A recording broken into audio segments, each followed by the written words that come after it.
So we're here at Pat's from Pat's Garage Online. There he is right there. Also we have Dan. The helper man. From Exhausted Outdoors. Did I get it right? Yeah, because we mess up sometimes. Get exhausted and exhausted outdoors. But anyway, so we're going to be doing the downpipe today, so stay tuned for that. So before we get started, I want to say a big thank you to Fred and the guys from Evolution Racewerks for sponsoring this video. If you guys are looking for anything for your Audi, BMW, I believe they do Toyota, Volkswagen and Minis, they have parts for them as well. Check them out. I have a link in the description below to their social media and their website. Make sure you check them out, and thank you again. All right, so we're letting the car cool down so we can work on it. But what's really cool is Pat has these quick jacks. They're gonna come in handy. We have it on block so we can squeeze it under there. How long have you had them, Pat? Oh, about 2 years. 2 years. I love them. I use them on everything. Got them for the i8. They work great. My truck, my other car. Love them. I got to get a set of those. I'll put a link in the description below if you guys want to grab a set. So while we let it cool down, we're just trying to locate the O2 sensors. There's 2 plugs, and we do recommend unplugging them first, and then after you remove the old downpipe, then you can remove the O2 sensors from the old downpipe and put them in. So we do have to remove the air box, the intake, and the boost pipe as well to get access back here.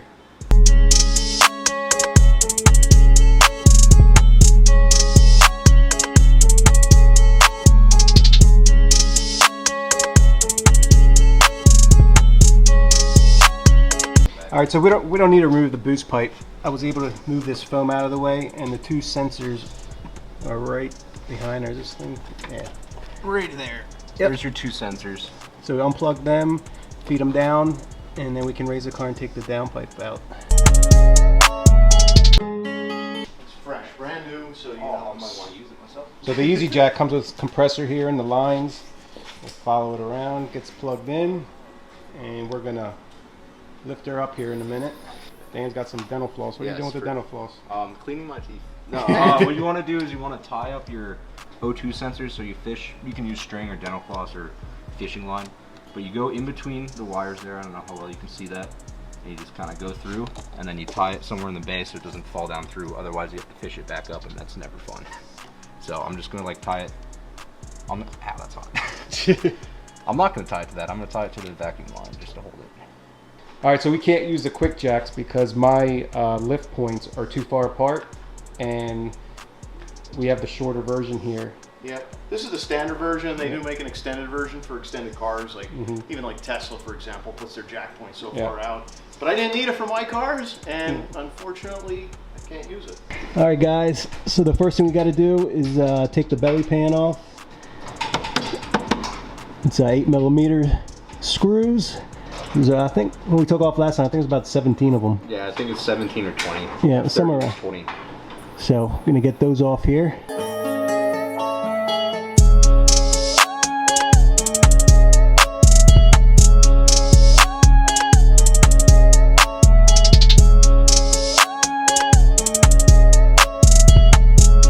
All right, so what we're doing is we're putting some penetrating oil on the bolts here, because as you can see they're pretty rusty because it's exposed to the elements, and it's going to give us if we didn't do that, it's probably going to give us a hard time trying to get the V-band off. So and then we're also going to have to remove this.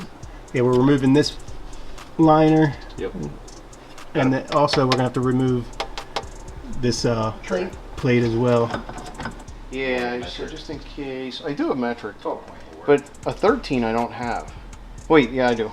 There it is. Normally it's a 10 that likes to go missing. But it's a 13?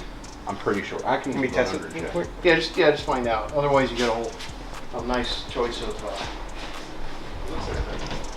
Yeah, I just have a big piece of cardboard. Yep, 13.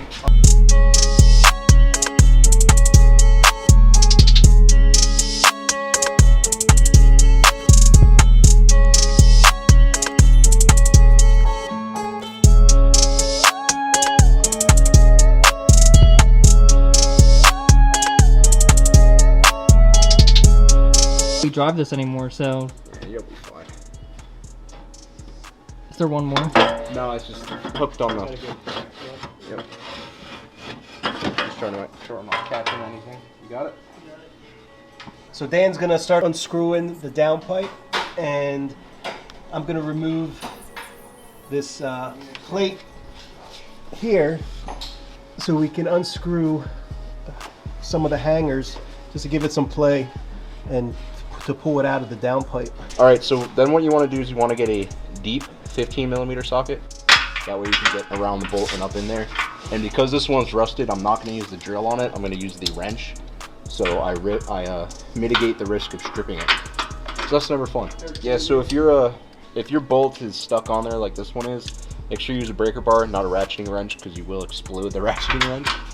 And then here's a little cheater bar just so you have more leverage. Just put that in the end. Easy peasy. Oh. And now the bolt snapped. Trying to feel around, I'm pretty sure you're gonna have to drill it out. Then you'll just have to get another bolt and nut to replace it. Drew, he needs to be able to drill this out, that's all. Yeah. How big do you want the bit to be? Around that size, not smaller. I don't want to break the clamp or like damage the clamp. Okay, we're gonna go a little bit smaller. So that's gonna be a 3/16. One thing, especially on something like the exhaust here, it's exposed to water, which makes it rust, but this is always expanding and contracting from the heat and then cooling. So that's often how these bolts get seized in here. So if it's not this bad, just use a lot of penetrating oil. If it's this bad, well, just pray. Yeah, we're taking this cross member down. So there were a lot of big bolts, and now there's like 2 small 8mm on each end of it. There's about there's about 8 13mm, and then you got 2 8mm on the side here holding it in. And this is just so we can bring the exhaust down.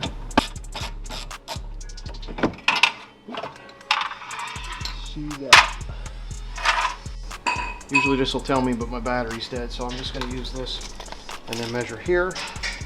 And we're looking at about 3 1/4 inches. So you're probably looking at 3.5 inches for the pipe that goes around that. So you'll need to find a clamp that's 3.5 inches. Yep.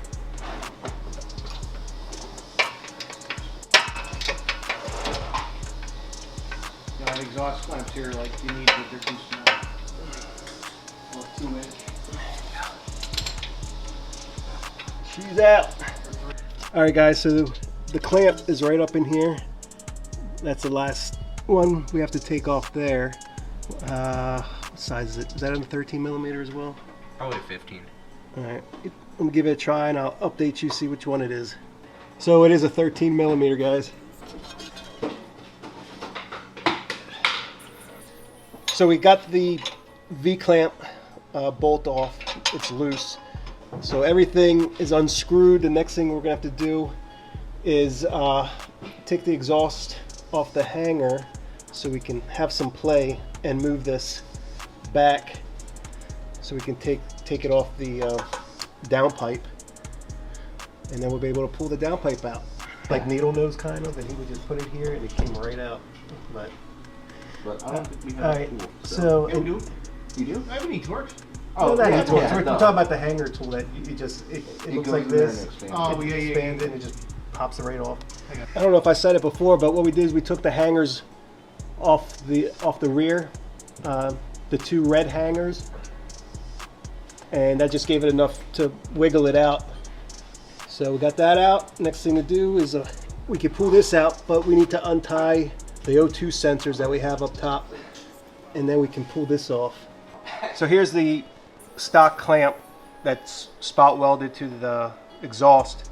It was all rusted. We broke it and we drilled it out. We're just going to get a new clamp. We're going to run to the parts store and get something new. This wrench won't fit. I got it loose. Maybe I can't hand it. Wait, I'm getting an 1/8 of a turn at a time. I got it. Okay, she should be free. Yep. Oh, There it is. son of a mother. There is one more screw up top. Let me climb underneath the car and I'll show you on the turbo side. All right, so there's a bolt here and we had to take the nut off. It's a 13mm. I got one of these short wrenches. It's the easiest way to do it, and there's not much clearance. There's not much space in here, so when you get this on the bolt, when you get this on the nut, I used a hammer. Well, I didn't use a hammer. Dan used a hammer to get the leverage to push it up, and it finally broke loose.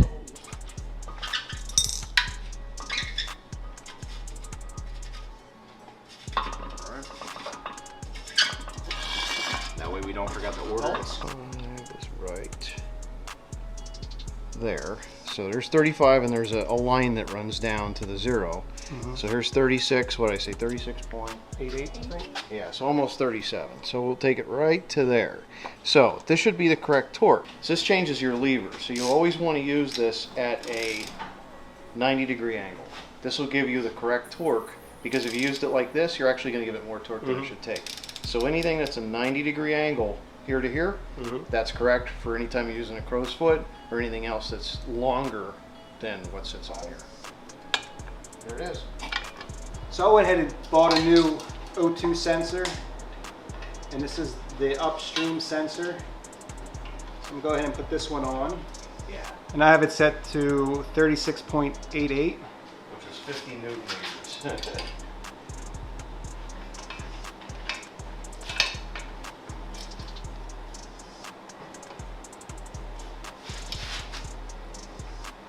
There it is. Yep. Now the bottom bracket, the exhaust end, the exhaust side, I took it out. The other end, I have it still up, mounted in the car. We undid this bolt on the top area on the turbo side, but this one we took the bracket off. So I'm just gonna hand tighten it, and then so I can manipulate it and move it around so I can get these bolts back in, and then I'll tighten this up. So we're tying some dental floss on the plugs just to make it a little easier to pull them back up. Pat dropped it from the top, and now just tying it around, and then he'll pull it right back up. Make it a little easier for us. And I'm just tightening up this bracket back to the car to hold it into place better, and then I can put the V clamp on. I just have it hand tight right now.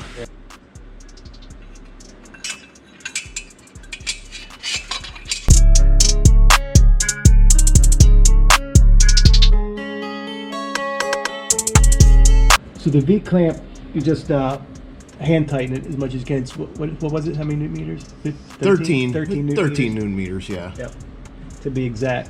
It's basically when those two flanges are touching at the bottom, tight as you can get it by hand. So now we're going to put the exhaust pipe on the exhaust end of the downpipe and clamp that as well. All right, so I got to go back a little bit, and then I'm pulling back on it, just so you know. There we go. So once you get it lined up, there's this little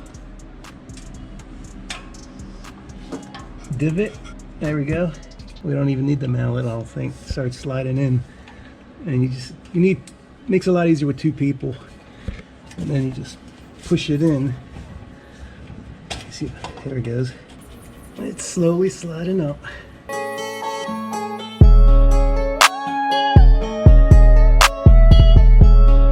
That's it.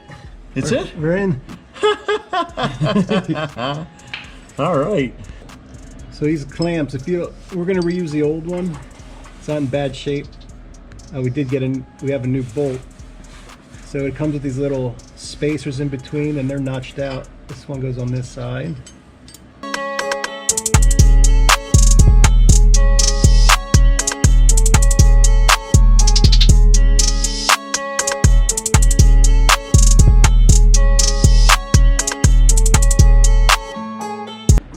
So Soto stuck some soft soap, high-end hand soap, liquid, on the end, just to lubricate it up to see if he can get the hanger. It's moving. It's getting there. Yep. There it is. Soft soap to the rescue.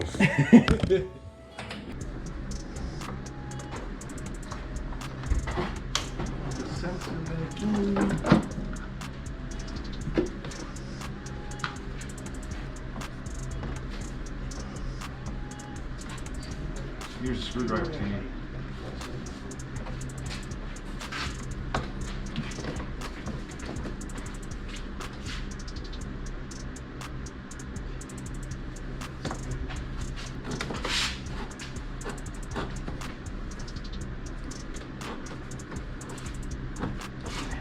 is a little tubing here on this side. It has to slide in, and then you got to match it up to this side as well. But this side easily can fall out.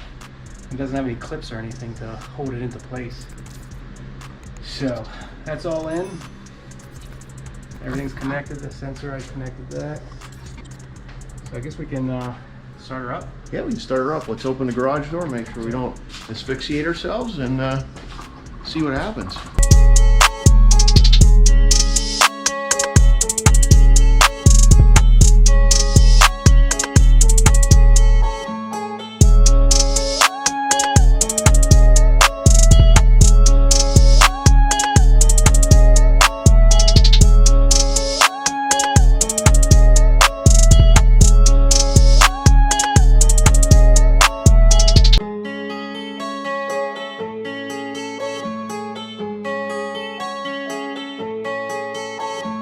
Produced by Argo.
So there you have it, guys.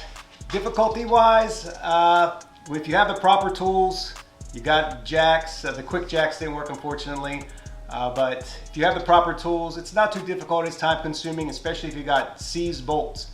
So make sure you hit them all with penetrating oil really good. Some tips: I recommend you get 2 new O2 sensors. Just have them handy. If you don't need them in your OEM ones that are in your old cat, if they come out smoothly, you can just return the new ones if you want. Also, a new V clamp for the turbo side and an exhaust clamp as well for the other side of the downpipe. A little trick: drop some dental floss down in, tie them to the clamps to the O2 sensors, and you can use that to pull them up to fish them out, because it is tight getting up in there. So Pat let us use his garage here. I appreciate it. All his tools, his torque sticks, and got everything torqued down properly. So I'm gonna give it a test run, see how she performs. Sounds good, so Good, so I think you did a great job with it. It was cool having Dan on board too, so definitely having his experience here, and he was able to really help us guide us through this install process and put in a lot of muscle as well. So big shout out to Dan at Exhausted Outdoors. Yep. What's going on, guys? Just got back from Pat's, and just in time, here comes the rain. So I gotta say, I'm impressed with that Evolution Racewerks downpipe. It is the high flow catted one. I'm hearing more pops out of the exhaust. The blow-off valve, that Turbo Smart blow-off valve that I put on, that's louder, and also the throttle response is better. So I highly recommend one. I like it. I can't wait to put the intercooler on and going stage 2 with the Boot Mode 3 tune. But once again, I want to say thank you to Fred from Evolution Racewerks for sponsoring this video. Also Pat from Pat's Garage Online, thank you for letting us come over, take over your garage, lending your expertise and all the tools that you have. Dan, thank you, dude, for your expertise. He has a 335 N55 motor, same motor that's in the 535 that I have, and he's got everything. So make sure you follow them both. Pat from Pat's Garage Online, he's got the i8, and also Dan, he's Exhausted Outdoors, and he has that 335i. So make sure you check them out. So I hope you guys enjoyed this video. Please do smash that like button, subscribe if you're new, and I will see you in the next video.